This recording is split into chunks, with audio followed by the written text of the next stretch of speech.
Hey everyone, how's it going? Welcome back to another video from A Man Talks NRL SuperCoach. Now, if any of you are like me, you'll know that you've been tinkering with your sides way too much, and I've just been going through so many different iterations, team builds, team structures. I just can't seem to land on a single kind of set side. So hopefully in this video today, what I'm going to do is present a few different team builds that I've come across as I've been tinkering with my team, and hopefully that gives you guys some suggestions as to maybe how you want to structure your squad coming into the start of the season. But let's get into it. So the first kind of team build that I've got here is going really cheap in the hookers up front.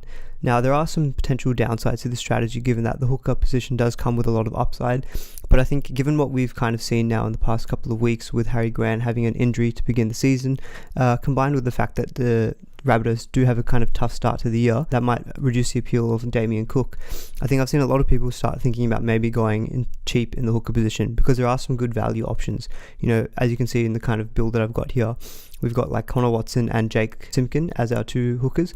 Instead of Jake Simpkin, you could obviously go with someone like Jacob Little, or you could even put Lachlan Lamb into your hooker position. I've currently got him in the 5'8" spot in this kind of team build. But I think being able to go cheap in the hooker position with the value options we have, it really then does open the door to really stack your other positions. And what this has enabled us is to get at least one gun in every single other position. So for example, in the front row, I've been able to get Taukeiaho, where it said if I had to go expensive with say like a Damien Cook, I might have had to sacrifice him to say like a Christian Welch or like another mid-range option. We're still able to keep a really strong second row with this build where we've still got Crichton, Madison and Tino. We're still able to got Andrew Davey, a good mid-range option on the bench, as well as Jordan Ricky as well. Still keeping the front row fairly cheap, just given that I think overall the front row position just always has the least upside of any position, and so you really want to be chasing more value options, given that I think the difference between say mid-range and the gun options isn't always going to be that much. But what this does also let us do is we have a really solid halves position here as well.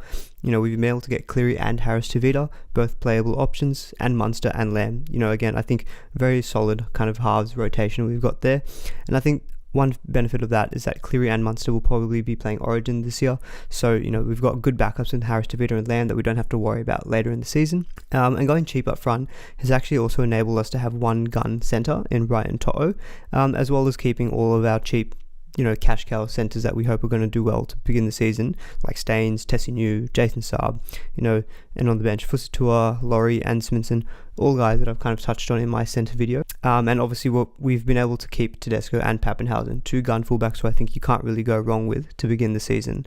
So I quite like this build actually going cheap up front. If I had to kind of make any change to the kind of team that I've put together, I'd probably maybe throw Lachlan Lamb up into the hooker position instead of Jake Simpkin. Potentially what you could do then is put Harris Tavita in your 5'8" spot and put Sam Walker as the kind of 170k half reserve. That is another way to do it as well, but to be honest, it doesn't really make too much difference. I think actually going with Simpkin is better, given that more likely to actually play, instead of say Sam Walker, who's going to have to wait during the season before he actually gets a run. So I think this way actually enables to have almost all of the positions in your 25-man squad playing, aside from say Zach Sadler, who probably won't play until midway through the season. And I think that's okay to have one player who just doesn't play to begin the season. You can use him in the vice-captain loophole, but obviously some people will prefer to have maybe a full 25. This doesn't enable that, but it is quite tough when you're trying to fit in so many gun players as well. But, going cheap up front in the hooker position, I think is a really valid option this season. Some guys who I haven't even got here, I've got like Jacob Little, I haven't got in the team. If you threw Lachlan Lamb up instead of Jake Simpkin, you could maybe get Matt Moylan or Tex Hoy potentially in your 5'8" spot as well. You probably would have to sacrifice someone like Harris Tavita then, or potentially downgrade To'o. But I thought this kind of team build is a good way to kind of have a decently balanced squad aside from the hooker position, I guess. But I think there's good value in hooker that we can run with this season. So next up, I've kind of got what I would call, say, the balanced squad. And the reason I say this is that in every position, I think there's no real weakness, I guess. Now, obviously, you couldn't say in the previous build that hooker was the weakness because there was no out-and-out gun in in that position. Whereas in this build, I've been able to kind of keep pretty balanced mix of, say, spreading the money amongst the whole squad. So in hooker now, I've actually been able to upgrade to, say, Api Coruscant and Jacob Little. So we've been able to have more money up front in the hooker. We've had to actually downgrade, though, in the front row, going down to, say, Christian Welch. Again, that's mainly due to my point that I think front row has the least kind of upside. So it's good to be chasing value in that position. Still been able to keep the exact same second row. So still having 3 gun second rows, in my opinion, which is a really good way to start the season. we haven't sacrificed our starting halves with Cleary or Munster. We have had to take some money out of our reserve halves in this team build though. So I've got Connor Tracy at the moment as that halfback. If you were looking to even save more money, you could downgrade him to say Sam Walker, and then use that remaining money to say go from Coruscant to Damien Cook if you prefer to have Cook to begin the season. Still keeping Connor Watson as in our 5'8" spot. And we've actually been able to also create more money in our centres. I've unfortunately had to make the decision of taking out James Tedesco. I know, can you believe it, guys? I've actually thought of a team draft where I don't have Teddy to start the season. Instead, I've gone Brimson and Pappenhausen. Obviously, I think they're still two gun fullback options, but taking that money out of Tedesco, we've been able to kind of bolster our centre. So keeping Brian To'o, but we've also been able to then upgrade one of those cheap players to say like a Jack Bird kind of price. So I think, if you really want to go with say like a gun centre plus say like a Blake Ferguson priced kind of player like a Jermaine Osako, this build does enable that. So I think there are some good advantages to that. There's no real weakness, I think, in any of your positions. I guess the glaring omission is obviously going to be like someone like Tedesco. But I think, if you feel like the players that you can replace instead of Teddy will match his points, or you hope that either Teddy drops in price to begin the season, I don't think this is a bad kind of team build to be running with as well. I don't think the front row is too much of a concern that there's no like out and out gun in that position. But I think having Coruscant is a real advantage compared to the last one. I think Coruscant is going a little bit under the radar, and I think he's decently priced with a good start to the season in terms of the Panthers fixtures. So I think I quite like this team build overall. I feel like potentially for me it might be too much money in the centres. I think if I would probably sacrifice someone like Jack Bird to maybe a cheap centre, but potentially downgrading Jack Bird would enable you to go with Teddy instead. So I think you could make that simple switch, and you'd be able to go with Teddy instead of say Brimson or Pappenhausen. But overall, I think quite a decent team build if you don't want to be going out and out in every position, but trying to spread the money pretty well across your squad. So next up, I've gone with what I will call stack the halves, because in this build we've really tried to make sure we've got as much money in our halves with 4 good half playing options. So to enable this, again, I've kind of gone cheap in the hooker position with Lachlan Lamb and Connor Watson, but as a result I've also had to go cheap in centres as well. But what this has enabled us is to get Cleary, Munster, Dylan Brown and Harris Tavita all in our halves. That's 4 solid half options there. Harris Tavita and Dylan Brown will cover Cleary and Munster during origin period, so I think there is an added benefit to that. Still keeping a good second row, pretty decent value front row in my opinion. And I think obviously, as I mentioned before with the hookers, I think there is a good value in Lamb and Watson. I was really impressed with how Lamb played in the trial match. And I think he had good base stats, which I've touched on previously in my 5'8" video. So do check that out if you want to get more of my thoughts on Lachlan Lamb. And the cheap centre route is obviously something I'll touch on a little bit later as well. But I think this overall team build is quite good. Able to still get a lot of guns like Tedesco, Pappenhausen, Cleary, Munster, Dylan Brown, Harris Tavita. I think that's your backline of your squad is really, really strong. You're still keeping a good second row. I have had to sacrifice Madison to Taumalolo for the money, just to make the money count. Obviously, Taumalolo, still a bit of that question over his minutes and potentially what his points would be. But, you could even create more money with this kind of squad if you, say, went from Taumalolo to, say, like a Fafita. That would give you, I think, around $80,000. And so, that 80K you could put into, say, maybe upgrading your front row if you feel like doing that. You could upgrade, you could even go with that 80K. If you make maybe other sacrifices, say in terms of going even cheaper, say in your front row, or maybe downgrading one of the second row reserves, you could even then say go from Dylan Brown to like Cody Walker. So you could even go with a Cody Walker and Munster duo in your 5'8", which has really got a lot of upside, I think, to begin the season.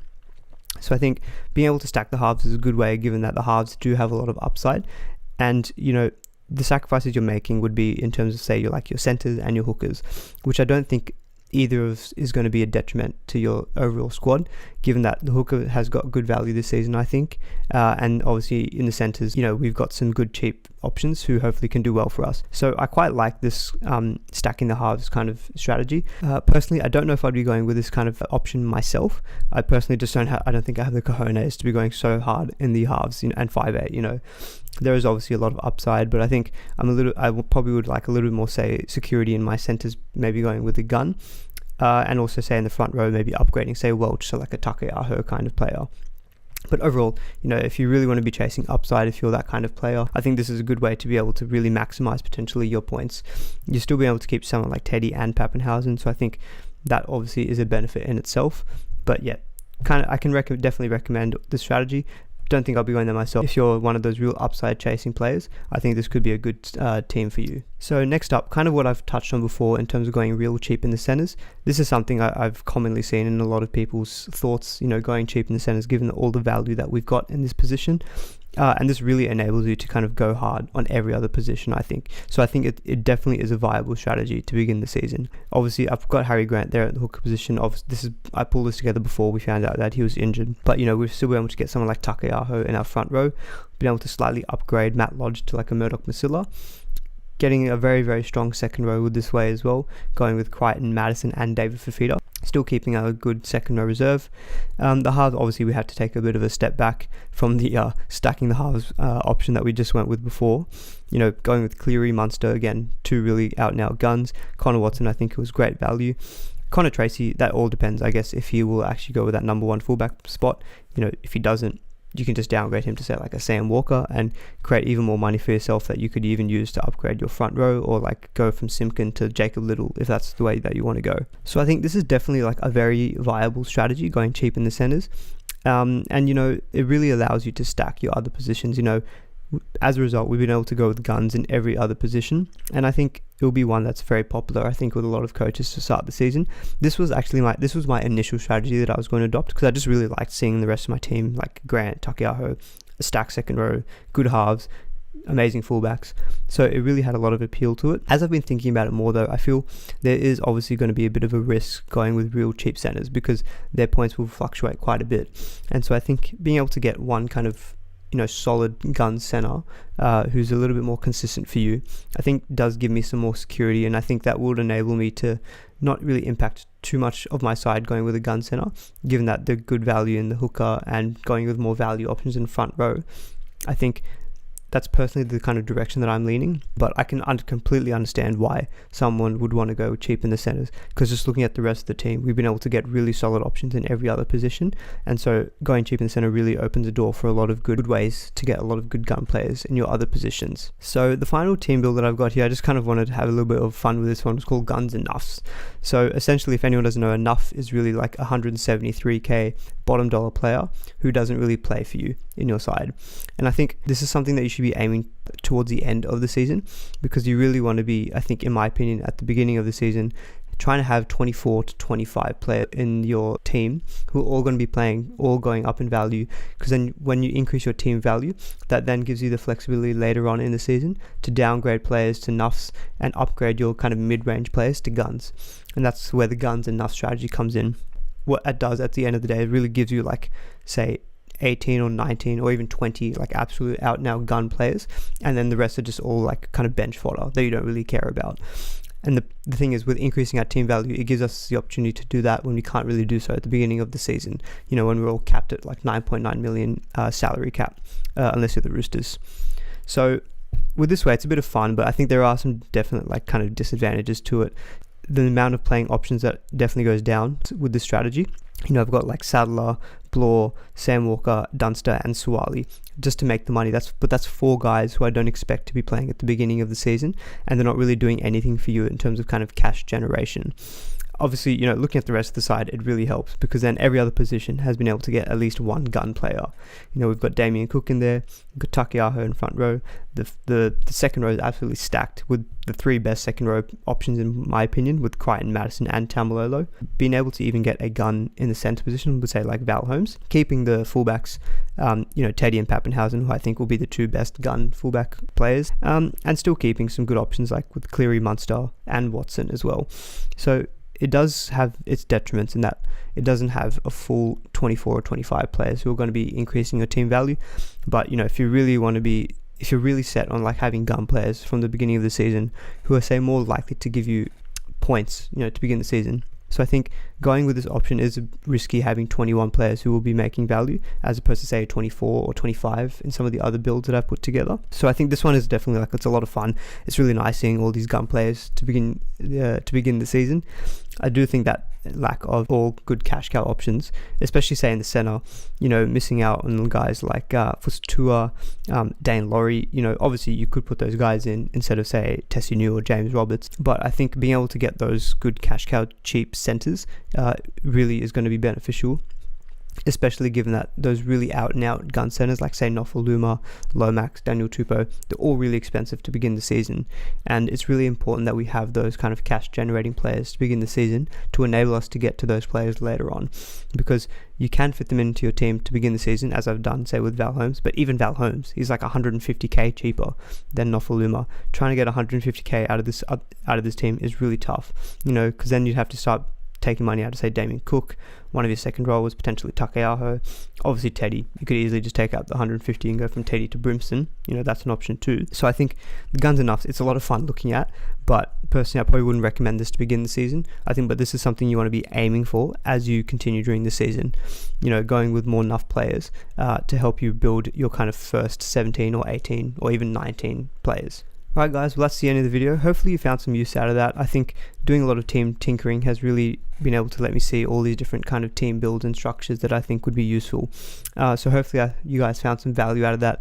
Hopefully gave you some ideas as to maybe the kind of team build structure that you want to be going with to begin the season. If you guys found some value out of that, would really appreciate a thumbs up and a like on the video. And please consider subscribing as well to the channel, as I'll be kind of continuing to put videos out like this throughout the NRL season as well.